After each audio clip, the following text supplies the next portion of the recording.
اعوذ باللہ من الشیطان الرجیم بسم اللہ الرحمن الرحیم LOE.92 چینل کے جملہ معزز و مکرم ناظرین و سامعین،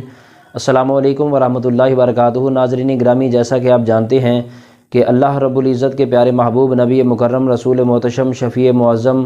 آمنہ کے لال سہن بے مثال حضور تاجدار کائنات صلی اللہ علیہ وسلم کے رفیق خاص حضور صلی اللہ علیہ وسلم کے یار غار یار مزار خلیفۃ المسلمین امیر المومنین حضرت سیدنا ابو بکر صدیق رضی اللہ تعالی عنہ آپ کے فضائل و مناقب پر سلسلہ وار گفتگو ہماری جاری ہے، اور اس سے قبل ہم حضرت سیدنا ابو بکر صدیق رضی اللہ تعالی عنہ کے لقب صدیق اور عتیق کی وجہ تسمیہ پر ویڈیو جاری کر چکے ہیں۔ اس کے ساتھ ساتھ حضرت سیدنا ابو بکر صدیق رضی اللہ تعالی عنہ کے افضل البشر بعد الانبیاء، یعنی سارے نبیوں رسولوں کے بعد سارے بشروں ساری انسانیت سے افضل ہونے کے اعتبار سے اس پر بھی ہم اپنی ایک ویڈیو جاری کر چکے ہیں۔ ناظرین گرامی، آج کی اس مختصر سی ویڈیو میں ہم دیکھیں گے کہ حضرت سیدنا ابو بکر صدیق رضی اللہ تعالیٰ عنہ کی شان صداقت کا دفاع اللہ رب العزت نے کس طرح کیا۔ یعنی صدیق کا معنی ہے بہت ہی سچا انسان، تو حضرت سیدنا ابو بکر صدیق رضی اللہ تعالیٰ عنہ کی سچائی اور آپ کی صداقت کا دفاع اللہ رب العزت نے کس انداز میں کیا، اور جب کبھی ضرورت پیش آئی تو اللہ رب العزت نے قرآن مجید کی آیت کا نزول کر کے بھی حضرت سیدنا ابو بکر صدیق رضی اللہ تعالیٰ عنہ کی شان صداقت کا دفاع فرمایا۔ حضرین گرامی، قرآن مجید فرقان حمید سورہ آل عمران آیت نمبر 181 کا اگر شان نزول دیکھا جائے، حضرت سیدنا ابو بکر صدیق رضی اللہ تعالیٰ عنہ کی شان صداقت کے دفاع میں کیا گیا ہے۔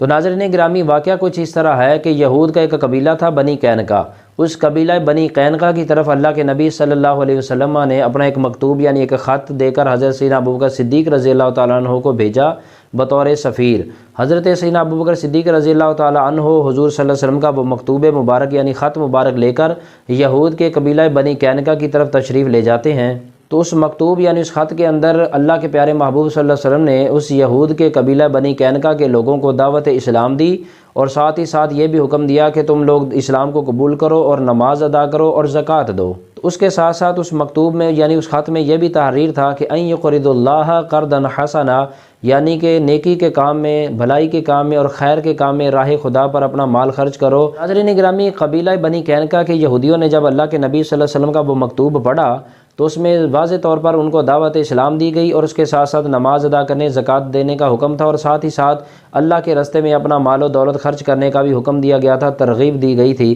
قبیلہ بنی قینقاع کا ایک منہ پھٹ انسان جس کا نام فخاص بن عزورہ تھا، اس نے جب یہ دیکھا کہ اس میں تو ہمیں اللہ کے راستے میں مال خرچ کرنے کے لیے کہا گیا ہے، تو اس نے از راہ تمسخر مذاق اڑاتے ہوئے تمسخر کرتے ہوئے کہا کہ اللہ توبہ نعوذ باللہ مفلس ہے، غریب ہے، نادار ہے، اور ہم غنی ہیں، ہم مالدار ہیں۔ تو حضرت سیدنا ابو بکر صدیق رضی اللہ تعالی عنہ نے جب یہ سنا تو سلیم الطبع حضرت ابو بکر صدیق سے یہ گوارا نہ ہو سکا، یہ برداشت نہ ہو سکا، تو آپ نے زوردار تمانچہ اس کے منہ پر رسید کیا، اس کے زوردار تمانچہ مارا اور فرمایا کہ تیری یہ جرت کہ تو اللہ رب العزت کی گستاخی کرتا ہے اور بے ادبی کرتا ہے۔ تو حضرت سیدنا ابو بکر صدیق رضی اللہ تعالیٰ عنہ نے فرمایا کہ اگر تمہارے اور ہمارے درمیان معاہدہ نہ ہوتا تو میں اس گستاخی پر تیرا سر قلم کر دیتا۔ اس بدبخت انسان نے پھر حضرت سیدنا ابو بکر صدیق رضی اللہ تعالیٰ عنہ کی شکایت اللہ کے نبی صلی اللہ علیہ وسلم کی بارگاہ میں دی، اور جا کر کہنے لگا کہ اے محمد بن عبداللہ، جن کو تو نے اپنا سفیر بنا کر اور اپنا وزیر بنا کر بھیجا تھا، اس نے مجھے تمانچہ مارا ہے۔ تو اللہ کے نبی صلی اللہ علیہ وسلم نے حضرت سیدنا ابو بکر صدیق رضی اللہ تعالیٰ عنہ کو طلب کر لیا،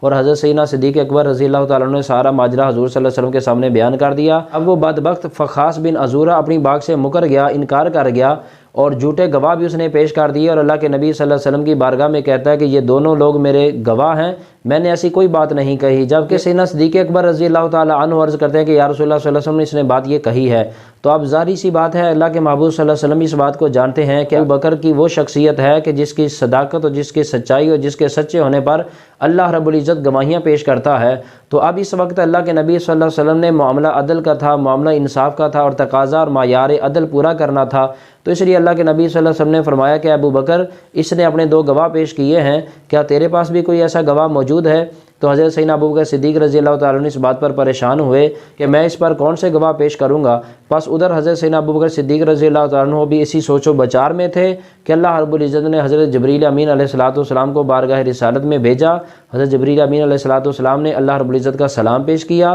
اور ساتھ ہی ساتھ کہا کہ یا رسول اللہ صلی اللہ علیہ وسلم، اللہ رب العزت حضرت سیدنا ابو بکر صدیق رضی اللہ تعالیٰ عنہ کی صداقت کی گواہی دیتے ہوئے اگر اہل زمین میں سے، انسانوں میں سے حضرت ابو بکر صدیق صدیق کا کوئی گواہ نہیں ہے تو آسمانہ والا رب حضرت سیدنا ابوبکر صدیق رضی اللہ تعالیٰ عنہ کی گواہی پیش کرتا ہے۔ اور قرآن مجید فرقان حمید کی سورہ آل عمران آیت نمبر 181 کا پھر نزول ہوا اور فرمایا لقد سمع اللہ قول الذین قالوا ان اللہ فقیر ونحن اغنیاء، حقیق سن لیا ہے اللہ تعالیٰ نے اس گستاخ کے قول کو کہ جس نے کہا اللہ مفلس ہے اور ہم غنی ہیں۔ ناظرین گرامی، اسی وقت اللہ رب العزت کے پیارے محبوب صلی اللہ علیہ وسلم پر قرآن کی وحی کا نزول ہوا اور اس نزول وحی کے اندر حضرت سیدنا ابوبکر صدیق رضی اللہ تعالیٰ عنہ کی شان صداقت کا اللہ رب العزت نے دفاع فرمایا۔ تو ناظرین گرامی، آپ نے دیکھا کتنے بڑے اعزاز کی بات ہے کہ حضرت سیدنا ابوبکر صدیق رضی اللہ تعالیٰ عنہ کی شان صداقت کا دفاع خود اللہ رب العزت کرتا ہے اور اس دفاع پر قرآن مجید کی آیت کا نزول فرماتا ہے۔ اسی طرح انشاءاللہ تعالی حضرت سیدنا ابوبکر صدیق رضی اللہ عنہ کے فضائل و مناقب پر مزید گفتگو لے کر آپ کی خدمت میں ہم حاضر ہوں گے۔ آپ اجازت دیجیے، اللہ حافظ، والسلام علیکم ورحمۃ اللہ وبرکاتہ۔